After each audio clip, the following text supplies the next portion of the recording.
What is life for Elon Musk? As I get older, I find that question to be confusing or troubling. I think particularly when you see the advancement of something like video games. Like say 40 years ago, the most advanced video game would be like Pong, where you had like two rectangles and a dot. But now you can see a video game that's photorealistic and millions of people playing simultaneously, and you see where things are going with virtual reality. Then eventually those games will be indistinguishable from reality. They'll be so realistic, you will not be able to tell the difference between that game and the reality as we know it. How do we know that that didn't happen in the past and that we're not in one of those games ourselves? Tonight's topic is the universe a computer simulation? We've got some highly thoughtful, talented, respected people to weigh in on this.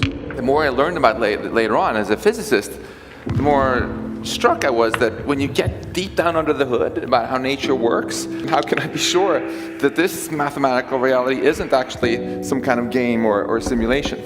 In my research, I had found this very strange thing, error correcting codes. Error correcting codes are what make browsers work. So why were they in the equations that I was studying about quarks and leptons and supersymmetry? And that's what brought me to this very stark realization that I could no longer say that people like Max were crazy. So you're saying as you dig deeper, you find computer code writ in the fabric of the cosmos. Computer code, strings of bits of ones and zeros. We seem to see a pattern forming over here. Our universe is pixelated. A matter isn't as real and as solid as we'd hoped.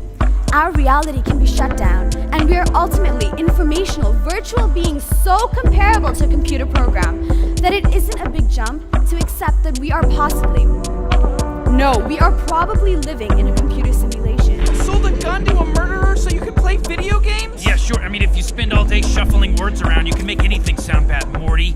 Here, check this out.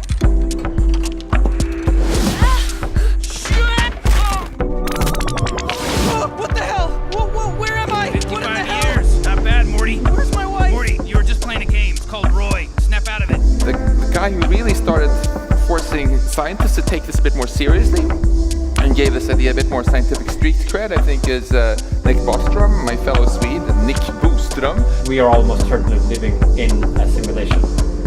It's a little bit complex, but it's really not more complex than most educated people could probably get their heads around if they thought about it for half an hour, kind of, if they actually tried.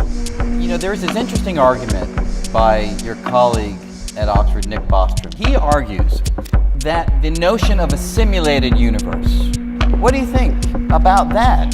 I can't see how you could refute it. I mean, I can't see how you would actually be sure that we're not. If the simulation hypothesis is valid, then we open the door to eternal life and resurrection and things that formerly have been discussed in the realm of religion. And the reason is really quite simple, because as long as I have a computer that's not damaged, I can always rerun the program. If you're not sure at the end of the night whether you're actually simulated or not, my advice to you is go out there and live really interesting lives and do unexpected things so the simulators don't get bored and shut you down. There you go. Add new sim. Let's make him neat. He's going to be outgoing to be a celebrity, because I want him to be a celebrity, sure. Nice. Oh my god. That is freaking hilarious. What are you doing?